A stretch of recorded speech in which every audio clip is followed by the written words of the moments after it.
रात के 2 बज चुके थे। दिसंबर की सर्दी की रातें सड़कें किसी लावारिस सपने की तरह सुनसान पड़ी थी। धुंध हवा में तेज तैरती हुई जैसे किसी भेद की चादर बन गई थी।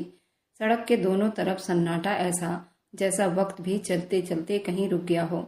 मैं अपनी गाड़ी में बिल्कुल अकेला, हीटर की गर्मी और रेडियो की मध्यम आवाज में बगैर किसी मंजिल के यूं ही चल रहा था, बस दिमाग के शोर से बचने के लिए। तभी एक धुंध में वो मंजर मेरी गाड़ी के हेडलाइन के किसी साए पर जाकर टकरा गई।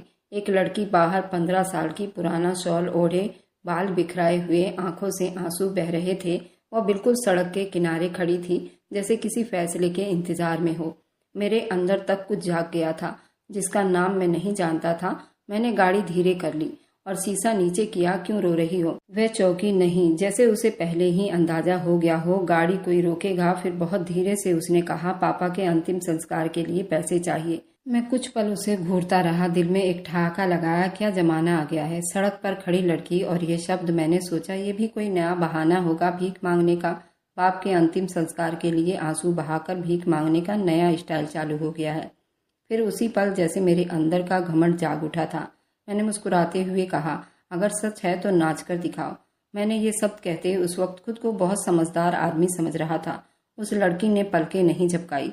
उसके चेहरे पर न गुस्सा था न हैरानी, सिर्फ एक चुप्पी जो मेरी ताकत से कहीं ज्यादा ताकतवर थी। जैसे वो मेरी आंखों में झांक कर कह रही हो, तुम जो कह रहे हो तुम्हारे अंदर की गंदगी है, बाहर की नहीं।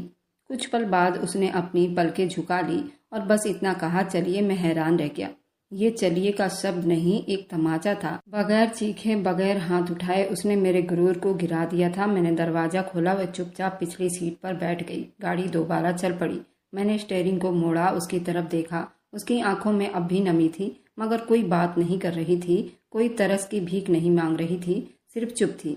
मैंने बात करने की बहुत कोशिश की। नाम क्या है तुम्हारा? उसने कहा, उर्वशी। कहाँ रहती हो? जहाँ पापा पड़े हैं। मैं कुछ और पूछना चाहता था, मगर कुछ भी कहना बेमन लग रहा था। गाड़ी एक क्लब के बाहर रोक दी।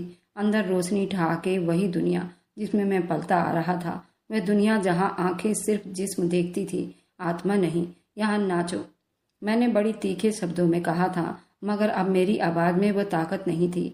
वह गाड़ी से उतरी, सर्दी से कांप रही थी, मगर कदम मजबूत थे। अंदर दाखिल होते ही नजरें उस पर जम गई। मर्दों के चेहरे पर वही दरिंदगी जो चमकती रोशनी में छुप जाती है। वह स्टेज के पास गई। किसी ने पूछा, ये कौन है? मैंने कहा, मेरी मेहमान है। स्टेज पर डांस शुरू हो गई थी। रोशनी उसके चेहरे पर पड़ी। वह धीरे धीरे हरकत करने लगी। उसके जिस्म में वह जादू थी जो यहाँ किसी डांसर में नहीं थी। उसके कदम झुक रहे थे, जैसे हर कदम उसे बीते हुए कल की तरफ धकेल रहे हों। लोग तालियां बजा रहे थे, कुछ नोट फेंक रहे थे, कुछ मुस्कुराहट लिए, लेकिन मैं बेबस बैठा उसे देखता रह गया।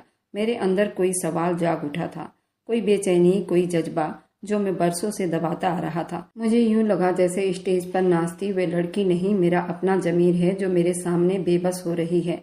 नाच खत्म हुआ, वह चुप से स्टेज से उतर गई।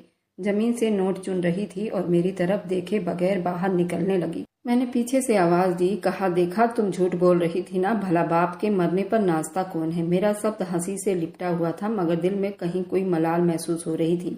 वह रुकी, उसके कदम जवाब दे रहे थे। वह अब तक बोझ ढो रही थी। एक पल को तेज हो गई। उसने धीरे से सर घुमाया, फिर मेरे को देखा। आंखों में वही नमी थी जो हार मानने वालों के अंदर होती है।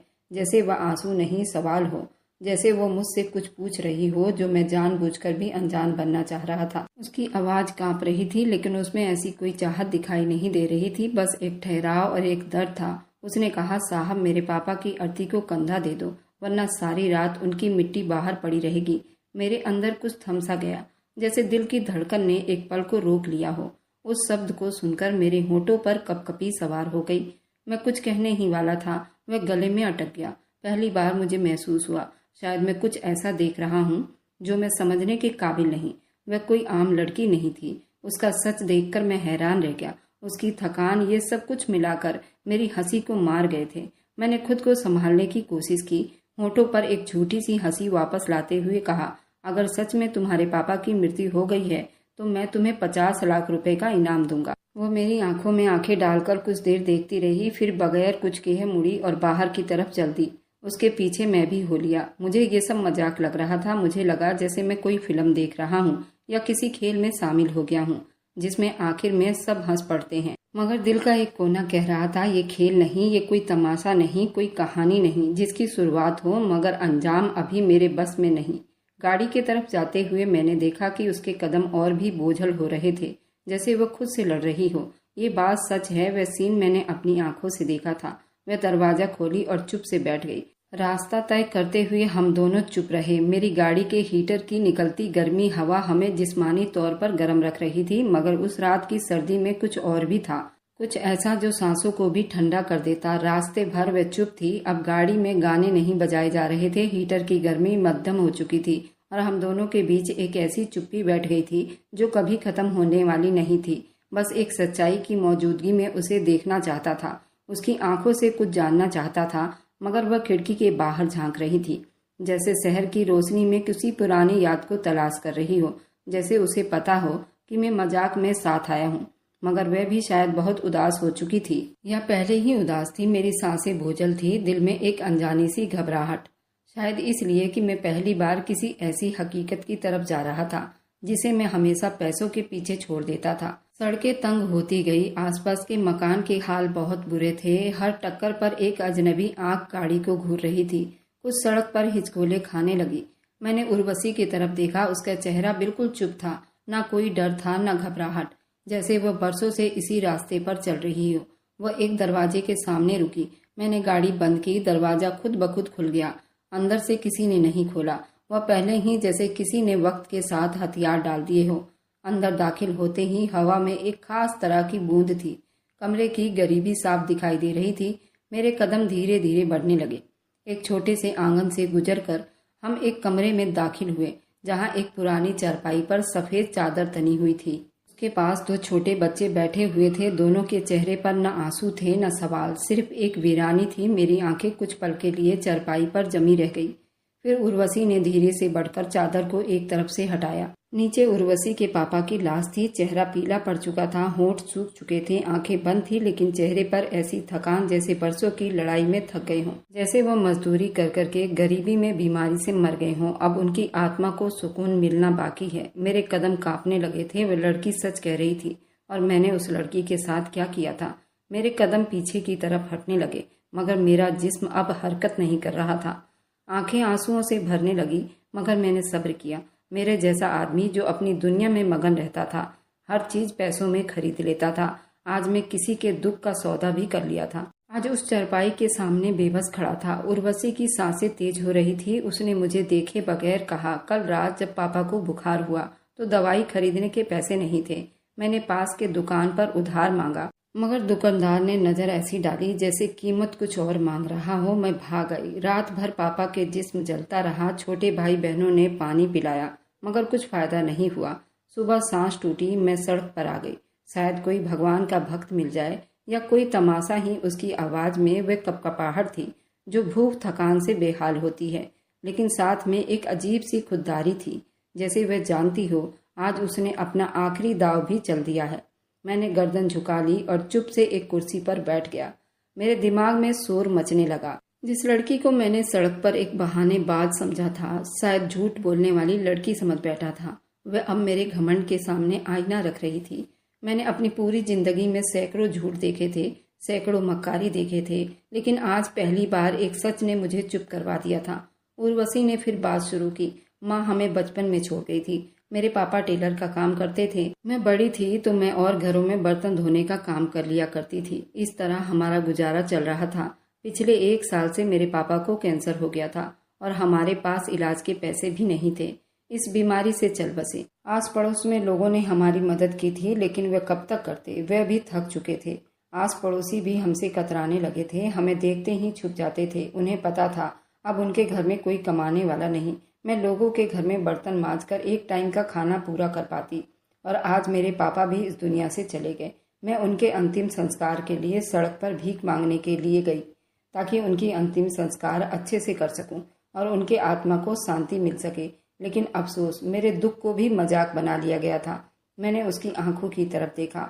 उनमें रोशनी नहीं थी, लेकिन वह खाली भी नहीं थी। जैसे वह आंखें अब सपने नहीं देखती थी, सिर्फ हकीकत को गिनती थी। हर दिन, हर रात, हर भूख, हर पल वो बच्चे चुप्पी में बिता रहे थे। शायद उन्हें भी मौत समझ आ गया था। शायद वे समझ चुके थे, लेकिन बर्दाश्त की आदत हो चुकी थी। उर्वशी की बातों में अब भी कोई झुकाव नहीं था, कोई विनती नहीं थी। वह सच कह रही थी और वह सच मेरी हड्डियों में उतर रहा था। परसों रात जब मैं काम करके घर आई तो पापा बेहोश थे। मैंने सारा दिन भूख में बिताया था, कुछ भी कर सकती थी, मगर मेरे पास कुछ कहते हुए मेरी तरफ देखा। मैंने नजरें चुराई। वह पल ऐसा था जैसे किसी ने मेरे अंदर पत्थर मारा हो। वह लड़की जिसे मैंने तमाशा समझा, उसकी मजबूरी पर हंस रहा था। आज मेरे सब जगह चोट लगी थी, इंसानियत पर। उसने अपने जमीर को भी बेच दिया था। अपने पापा के अंतिम संस्कार के लिए नाच लिया, लेकिन अपने पापा के आत्मा के शांति के लिए वह सब कुछ करना चाहती थी जो उसने आज तक नहीं किया था। उसकी बातें सुनकर मैं अपने ही नज़रों में गिर चुका था। मेरी अमीरी, मेरे शब्द, अब मुझे सब कुछ बेमोल लग रहे थे। कमरे में चुप्पी थी, लेकिन यही चुप्पी सवाल कर रही थी मुझे। मेरे जमीर से, मेरे अंदाजे से उर्वशी ने चादर दोबारा लाश पर डाल दी और बच्चों के पास बैठ गई। मैं कुर्सी से उठा धीरे धीरे दरवाजे की तरफ बढ़ा। कुछ पल रुककर पलटा और एक आखिरी बार उस कमरे को देखा। वहीं मेरे घमंड की अर्थी उठ चुकी थी। मैं सोच रहा था, इसके पापा की अर्थी की कीमत क्या थी? शायद मेरी घमंड की अर्थी उसी पल उठ चुकी थी। मैं दरवाजे पर खड़ा था, लेकिन कदम जैसे आगे बढ़ाने से मना कर रहा था। कमरे में वही चुप्पी गूंज रही थी, मगर अब वह चुप्पी मेरे अंदर बोझ बन गई थी। मैंने सारी जिंदगी झूठ, चालाकी, कारोबार और फायदे में बिता दी थी। लोगों को परखना, खरीदना, बेचने का मैंने सीखा था, मगर आज पहली बार किसी इंसान की सच्चाई के सामने खड़ा था। बेबस मेरे हाथ कांप रहे थे। मेरे जैसे आदमी हमेशा बड़े बोल बोलते हैं, मगर जब दिल पर चोट लगती है तो शब्द दाग बन जाते हैं। धीरे धीरे मैं वापस पलटा, उर्वशी के करीब आया, जो अभी भी जमीन पर बैठे अपने भाई बहनों के सर सहला रही थी। उन बच्चों के आंखों में वो चुप्पी थी जो चीखों से ज्यादा दर्दनाक थी। मैंने चुपचाप अपनी जेब से कुछ चेक बुक निकाली और उस पर साइन कर दिए। वह 50 लाख का चेक था जो मैंने कहा था, अब वह हकीकत बन रहा था और मेरे कहे गए शब्द गुरूर की लाश पर लिखी जाने वाली लकीर लग रहा था। चेक भरकर मैंने धीरे से उर्वशी की तरफ बढ़ाया था। वो मेरी तरफ नहीं देख रही थी, बच्चों के साथ बैठी थी। मैंने चेक उसके सामने रखा था। तब उसने धीरे से चेक को देखा, फिर मेरी आंखों में आंखें डालकर कह दिया, ये अर्थी की कीमत है या मेरी इज्जत की? उसके सवाल ने मेरी हड्डियों में सनसनी सवार कर दी। मैंने कुछ कहना चाहा, मगर शब्दों ने मेरा साथ छोड़ दिया। शायद इसी को शर्मिंदगी कहते हैं, जो शब्दों को भी जलाकर राख कर देती है। मेरी नजरें झुक गई। वह मर्द नहीं रहा जो शहर के सबसे बड़े बिजनेसमैन से पहचाना जाता था। मैं अब एक मुजरिम था, उस शब्द का मुजरिम। जब मैंने उस लड़की को इंसान के बजाय तमाशा समझा। उर्वशी ने चेक उठाया, उसको देखा, फिर धीरे से बच्चों की तरफ बढ़ा दिया। ये हमारे पापा के लिए है, उसने कहा। वो बच्चे उसकी बात नहीं समझ पाए, लेकिन मैं तो अंदर तक हिल गया था। उसकी 2 छोटी बहनों की उम्र 10 से 8 साल के बीच में होगी और उसका भाई 6 साल का था। उसे इन बातों की समझ क्या होगी?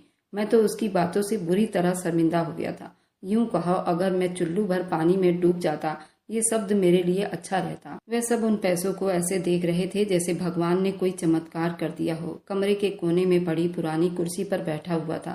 कुछ पलों के लिए मैं अपने आप से, अपनी पिछली जिंदगी से, हर उस फैसले से जो पैसे की बुनियाद पर किए जाते हैं, उन सब से शर्मिंदा हो चुका था। मेरे सामने एक लड़की खड़ी थी जो भूख प्यास से पली बड़ी, मेहनत की सच बोलकर, और जब कोई रास्ता न रहा तभी झुकी नहीं, नाचने पर तैयार हो गई, मगर अपनी शर्तों पर। मैं तो उसके सामने बहुत छोटा महसूस कर रहा था और अब मैं उसका गुनहगार था। जो मेरी सारी दौलत से भी उसकी सच की तुलना की जाए, उसका सच बहुत कीमती था। मैंने बचपन से सीखा था कि इज्जत दौलत से कमाई जाती है। आज मालूम हुआ, इज्जत उस पल जन्म लेती है जब इंसान अपनी बेबसी में भी झुकता नहीं, खुद को बचाता नहीं। और उर्वशी ने कुछ देर चुप से अपने भाई बहनों को गले लगाया, कहा कि चलो पापा के अंतिम संस्कार की तैयारी करें और पड़ोसियों को बुलाकर लाए, क्योंकि अब उनके अंतिम संस्कार के लिए मेरे पास पैसों का बंदोबस्त भी है। हमें किसी के आगे हाथ फैलाने की जरूरत नहीं पड़ेगी। उसकी दोनों बहनें बाहर निकलकर मोहल्ले के लोगों को इकट्ठा किया और पापा के मरने की खबर दी। सभी लोग घर में इकट्ठे हुए। उसके पापा के अर्थी की तैयारी करने लगे थे। किसी ने भी उसके हाल को न पूछा था। किसी ने भी ये न पूछा कि तुम्हारे पास पैसे है या नहीं। उर्वशी ने अर्थी का सामान लाने के लिए अपने पड़ोसियों को पैसे दिए। उनमें से किसी को पूछने की हिम्मत ना हुई, हम तुम्हारी मदद कर देते, हमारे पास पैसे हैं, तुम अपने पैसे अपने पास रख लो। उर्वशी से सभी पैसा लेकर काम कर रहे थे। पंडित जी को बुलाया गया। पंडित जी के सामने उनके अंतिम संस्कार की क्रियाक्रम चालू हुई। जब उर्वशी के बाप की अर्थी को कांधा देने लगे तो एक आवाज गूंजी, राम नाम सत्य है, यही सबका अंत है। उर्वशी ने अपने पापा के कदमों के पास बैठकर धीरे से भगवान से प्रार्थना की थी। उसकी जुबान में कपकपाहट थी, लेकिन शब्द ठीक थे, जैसे वह अपने पापा को आखिरी बार देख रही थी। उस पल मैंने महसूस किया, कुछ लोग हमारे सोच से भी बड़े होते हैं। वह अपने किरदार से जिंदगी का दर्द सह लेते हैं।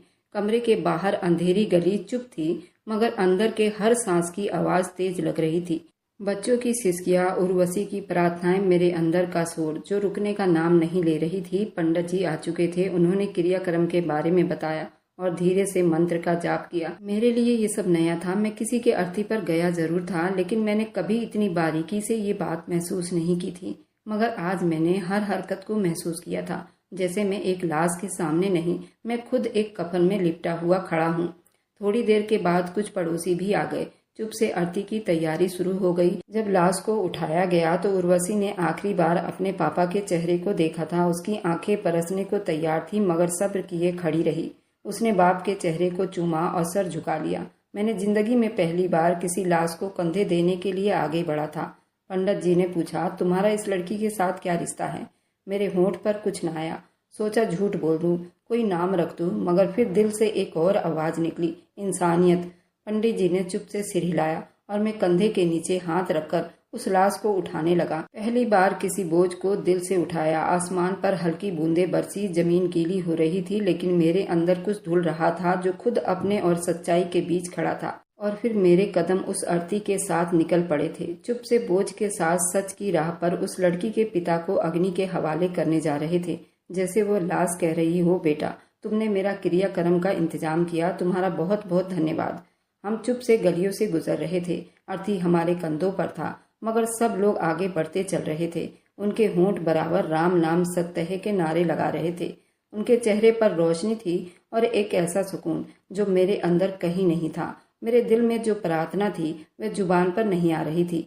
मेरे अंदर कहीं उलझ चुके थे। दिल की जुबान बस बिल्कुल अकेली ही थी। हे भगवान, मेरे माफी का कोई रास्ता निकाल देना। हे भगवान, मुझे एक मौका दे, मैं इंसान बन जाऊं। शायद वह यही पल है जब शमशान की तरफ जाने लगे। मैंने दोबारा कंधा दबाया। कुछ जमीन गीली, थोड़ी सी बारिश, और वहां इतनी चुप्पी कि अपने कदमों की चाप सुनाई दे रही थी। शमशान में अर्थी को नीचे उतार दिया गया। उर्वशी ने एक पल को जमीन की तरफ देखा और उसकी पलकें बिल्कुल उसी को तक रही थी। अब उसके अंदर आखिरी उम्मीद भी टूट रही थी। जब वो अपने पापा को अग्नि देने वाली थी, एक आंसू उसके आंख से टूटा और जमीन पर गिर गया। एक चुप्पी गवाही जो अब अर्थी के साथ पूरा जलने वाला था। लाश को अग्नि के हवाले किया गया था। अब लोग एक एक करके वापस आने लगे थे। मैं वहीं खड़ा रहा। मेरे कदम जमीन से चिपक गए थे। मैं चाहता तो जल्दी निकल सकता था, वापस आ सकता था अपनी दुनिया में, गर्म कपड़ों में, महंगे कपड़ों में, मगर उर्वशी के दर्द की रातें, उसके पास कोई नहीं था। मेरे अंदर कुछ कह रहा था, ये सफर अभी खत्म नहीं हुआ। उर्वशी जैसे वहां पत्थर की बनकर बैठ गई। उसके भाई बहन उससे लिपटकर रो रहे थे। उसने उन्हें अपने बाजू में समेट लिया। उनमें से छोटे बच्चे ने उसके कान में कुछ कहा। मैं थोड़ा पास होकर सुन रहा था। पापा कब आएंगे, ये सवाल था। उर्वशी ने बच्चों की तरफ देखा, थोड़ी देर चुप रही, फिर बस इतना कहा, वे नहीं आएंगे, मगर अब हमें खुद सब कुछ बनना है। मैंने पीछे हटकर पेड़ की ओट में खड़ा होकर ये सब देख रहा था। मेरा दिल जैसे खुद से सवाल कर रहा था, मैं क्या था, एक अमीर इंसान या फिर एक खाली खोखला डब्बा जो सालों से उस गुरूर में जी रहा था। वे पल जब बच्चे ने पापा के बारे में पूछा, मैं चाहता था कुछ कहूँ, कोई वादा करूँ, कोई सहारा दूँ, मगर मेरे अंदर अब भी कोई हिचकिचाहट थी। मैं नहीं चाहता था वे समझे मैं कुछ खरीदने आया हूँ। आज नहीं, आज मैं सिर्फ इंसान बनना चाहता था, ना खरीदना ना बेचना। मैंने वापसी की राह पकड़ ली। कदम धीरे से, दिल बोझल थी। गाड़ी तक पहुंचा, दरवाजा खोलकर अंदर बैठा, एक लंबी सांस ली। अंदर अब भी उसकी खुशबू बाकी थी, वही चुप्पी जो वह साथ लाई थी। मैंने कुछ देर के लिए गाड़ी का इंजन बंद रखा और रोशनी में दूर धुंध में लिपटा हुआ इलाका मेरे दिमाग में घूम रहा था। हर गली, हर घर, अचानक जैसे किसी ने मेरे अंदर का पर्दा खोल दिया हो। मैंने साइड में मुड़कर खुद को देखा। वह आदमी जो अब से कुछ घंटे पहले तक शहर का एक अमीर आदमी था, अब आंखों में एक अजनबी सी नमी लिए कुछ और बनने की इच्छा लेकर बैठा था। शायद पहली बार मैंने खुद को देखा। जैसा मैं था वैसा ही दुनिया को देखता था। उस रात मैं अपने घर वापस नहीं गया। मैंने गाड़ी शहर के पार्क के बाहर रोकी। सीट पर लेटकर आसमान की तरफ देखा। उस वक्त मैं शायद कुछ ढूंढ रहा था। सितारे मध्यम थे, जैसे सब कुछ मेरे खिलाफ मेरी गवाही बनकर खड़े हों, और मैं सिर्फ सांसें गिन रहा था। आज मैं मरा तो नहीं था, मगर कोई पुराना वजन मर चुका था। मैं जो सिर्फ अपने फायदे, अपनी इच्छा और अपनी जीत के आसपास घूमता रहता था, वह मर गया था, और जो बाकी बचा था वह कुछ नया था, कुछ शर्मिंदगी। मगर शायद अगली सुबह मेरी जिंदगी में सूरज निकलने के लिए बेताब था, लेकिन नींद आंखों से कोसों दूर थी। मैंने फोन निकाला, कई कॉल की इज्जतदार दोस्तों को, अपने कारोबार के लिए और उस औरत को भी। इसके साथ मैं अपनी जिंदगी बिताने वाला था। वह लड़की भी मेरे ही तरह थी जैसे मैं दुनिया को देखता था। हर चीज पैसों में खरीदी जा सकती थी। वह लड़की भी मेरे साथ अपनी जिंदगी बिताने के लिए इसलिए तैयार थी क्योंकि मैं उसके सारे ऐशो आराम का ध्यान रखता। लेकिन आज मैं बुरी तरह से टूट गया था। मैंने उस लड़की को कॉल किया, लेकिन उससे बात नहीं कर पाया, क्योंकि मैं समझता था कि अगर मैं उसको खुश करूंगा तो वो मेरे हर जज्बात को समझेगी। और होता भी कुछ ऐसा ही था। जब भी मैं उसको कोई गिफ्ट देता, वो मेरे साथ रात रात भर बात करती थी, और जब मुझे कुछ दिन हो जाता या मैं कहीं बिजी हो जाता तो मुझे कॉल भी नहीं करती थी। हमेशा ही उसको कॉल करके मैं मनाता और उसको गिफ्ट देता, जबकि वह भी मेरी तरह बिजनेसमैन की बेटी थी। पहले तो अपने बाप के पैसों पर ऐश कर रही थी, अब उसको बिजनेसमैन मंगेतर मिल गया था। उसे दुनियादारी का क्या पता था, उसे मेहनत के बारे में क्या पता था। मैं भी तो उसके जैसा ही था। मुझे भी खूबसूरती चाहिए थी, मुझे भी बनने संवरने वाली मॉडल लड़की चाहिए थी। वह ऐसे ही थी।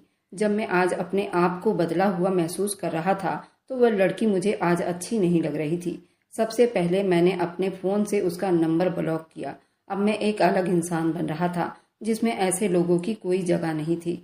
अगला दिन मैं अपने ऑफिस में गया। वहाँ के काम करने वालों के लिए मैंने बहुत सारी सुविधाओं का ऐलान किया। बीमारों के लिए इलाज के पैसे देने का ऐलान किया। कई ऐसे फैक्ट्रियाँ खुलवाई जिसमें औरतें आसानी से काम कर सकती थीं। उनके वेतन भी अच्छे खासे रखवाए, और गरीब इलाकों में घर के लिए काम देने का रोजगार भी शुरू किया। जो लड़कियां और बच्चे बाहर जाकर काम नहीं कर सकते थे, उनके लिए भी इंतजाम किया। उनमें से उर्वशी भी शामिल थी। उर्वशी अपने पापा से अच्छी सिलाई सीख चुकी थी। वह कई डिजाइन अपने आप भी कर लिया करती थी। उसके कपड़ों में हैंड वर्क भी बहुत बारीकी से किया करती थी। मैं दोबारा उर्वशी के घर गया था। वह उसी तरह चुप थी। उसके होंठों पर कोई शिकायत नहीं था। उसने मुझे फिर से कहा, आज क्या खरीदने आए हो?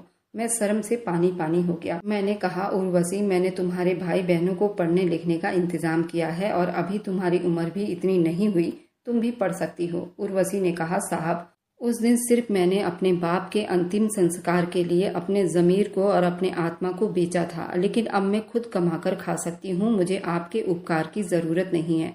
ना मैं अब अपना ज़मीर बेचूंगी। हाँ, मैं रात को सिलाई करती हूँ और दिन में लोगों के घरों में साफ सफाई का काम करती हूँ, जिसमें अपने भाई बहनों और अपना पेट भर लेती हूँ। उर्वशी की बातों ने मुझे अंदर तक हिला दिया था। मैंने कहा, मैं तुम्हें खरीदने नहीं आया, मैं अपने पापों का पश्चाताप करने आया हूँ। शायद मैंने बहुत पाप किया है, और अगर तुम मेरा उपकार लोगी तो शायद मेरे पाप धुल जाए। उर्वशी ने कुछ न कहा। मैं उसके भाई बहनों का स्कूल ड्रेस और उनके स्कूलों की फीस की रसीद उसके सामने रख दी और मैं वापस चला आया। फिर मैं कई महीने उसके दरवाजे पर नहीं गया। उसने अपने भाई बहनों को पढ़ाने के लिए स्कूल भेजा था, क्योंकि मैंने उस स्कूल टीचर से पता करवाया था इस नाम के बच्चे स्कूल आ रहे हैं या नहीं। वहां से मुझे पता चल गया था उर्वशी ने अपने भाई बहनों को स्कूल भेज रही थी। और अब उर्वशी को पता चला उसके मोहल्ले में भी मैं घर के लिए लोगों को काम दिया है, तो उसके दिल में मेरे लिए थोड़ी नरमी पैदा हुई थी। मैं कई महीनों के बाद उसके घर दोबारा गया था। आज उर्वशी ना कुछ बोली, मुझे कुर्सी पर बैठने को कहा और मेरा धन्यवाद किया। उसकी छोटी बहन ने मेरे लिए चाय बनाकर लाई। शायद उर्वशी मुझे माफ कर चुकी थी। आज मैं उससे फिर से कुछ मांगने गया था, लेकिन इस बार उसने मुझे मना नहीं किया। मैंने कहा कि तुम्हारे मोहल्ले में तुम्हारी बहुत चर्चा है कि तुम हाथ की कढ़ाई बहुत अच्छा करती हो और कपड़े भी बहुत अच्छा सीती हो। तुम मुझे अपना सैंपल दे दो, मैं कारीगर को दिखाऊंगा। अगर तुम्हारा डिजाइन पसंद आया तो तुम्हें फैक्ट्री में अच्छी नौकरी मिल जाएगी और तुम अपनी जिंदगी और अच्छे तरीके से बिता पाओगी। आज उर्वशी के चेहरे पर कोई तनाव नहीं था। आज वो बड़ी नरमी से बात कर रही थी। वह तुरंत जाकर अपना सैंपल ले आई। मैं उसके सैंपल को लेकर अपने फैक्ट्री के कटिंग और डिजाइन मास्टर के पास गया। मेरे फैक्ट्री के डिजाइनर और कटिंग मास्टर ने उसके सैंपल को बहुत सराहा था। फिर उर्वशी को मेरे ही फैक्ट्री में जॉब मिल गई थी, जो कि उसने खुद अपनी मेहनत के बलबूते पर किया था।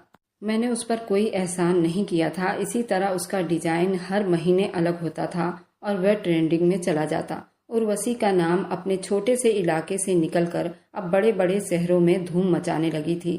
हर जगह उसके डिजाइन को सराहा जा रहा था। उसका नाम हर शहर और हर क्षेत्र में बढ़ता जा रहा था। उसके भाई बहन भी पढ़ने लिखने में बहुत तेज थे। जो कुछ भी उर्वशी ने किया था वह अपनी सच्चाई और अपनी मेहनत से किया था। उसके नाम के सामने मेरा नाम तो बहुत छोटा लगता था। अब हर क्षेत्र में हर लड़की के जुबान पर सिर्फ उर्वशी का नाम होता था। कैसे वह छोटे से इलाके से निकलकर अपनी मेहनत के बलबूते पर कितना बड़ा नाम कमाया था और वह एक सच्ची और मेहनती लड़की थी। एक दिन मैं यूं ही सो रहा था जब मेरे फोन पर उर्वशी का नंबर जगमगा रहा था। मैं तो खुशी से फूले नहीं समा रहा था। आखिर उर्वशी ने मुझे कॉल की और कहा कि आप सच में बहुत अच्छे इंसान हैं। आपका मैं जितना धन्यवाद करूं उतना कम है। आखिर उर्वशी क्या बात है, मुझे तुम क्यों शर्मिंदा कर रही हो? उसने कहा कि मैं आज बहुत खुश हूँ। मेरे तीनों भाई बहनों ने अपने अपने कॉलेज में टॉप किया है और इसकी वजह मैं आपको समझती हूँ। मैं उर्वशी को कहा, नहीं, उसकी जिम्मेदार सिर्फ तुम हो। तुम्हारी मेहनत का सिला भगवान ने तुम्हें दिया। बस भगवान तो इंसान को जरिया बनाता है और शायद भगवान ने इस काम के लिए मुझे चुना था। उर्वशी फोन पर रोने लगी और कहा, तुम एक बहुत अच्छे इंसान हो। मैंने अपने कांपते होठों से उर्वशी से एक बात कही।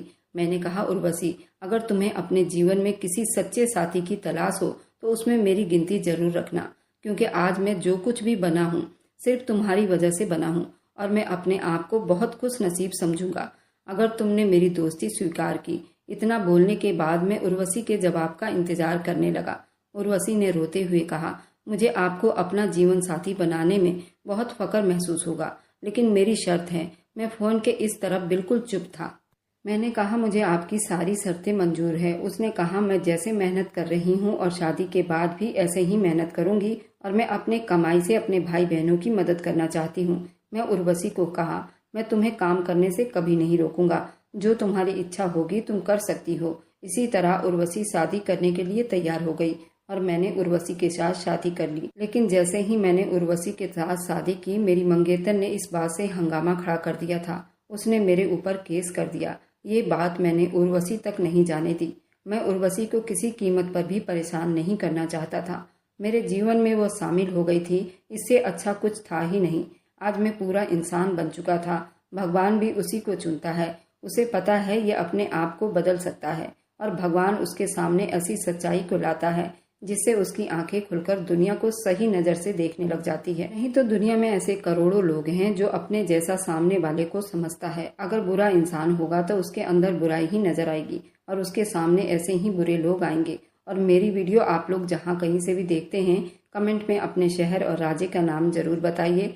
मुझे आप लोगों के कमेंट पढ़ने में बहुत आनंद आता है और उन सभी का मैं बहुत बहुत धन्यवाद करना चाहती हूँ जो लोग मेरी वीडियो को देखते हैं, लाइक करते हैं और शेयर करते हैं। अगर आपको आज की कहानी पसंद आई है तो वीडियो को जरूर लाइक कीजिएगा और अपने दोस्तों के साथ शेयर भी कीजिएगा। और हाँ, अगर आपने अभी तक हमारे चैनल को सब्सक्राइब नहीं किया है तो जरूर सब्सक्राइब कर लें। मिलते हैं हम अपनी कल की एक और नई दिलचस्प कहानी के साथ। मुझ पर सदा अपना प्यार और स्नेह बनाए रखें। सभी को मेरा प्यार भरा नमस्कार दोस्तों। खुश रहें, स्वस्थ रहें, मस्त रहें।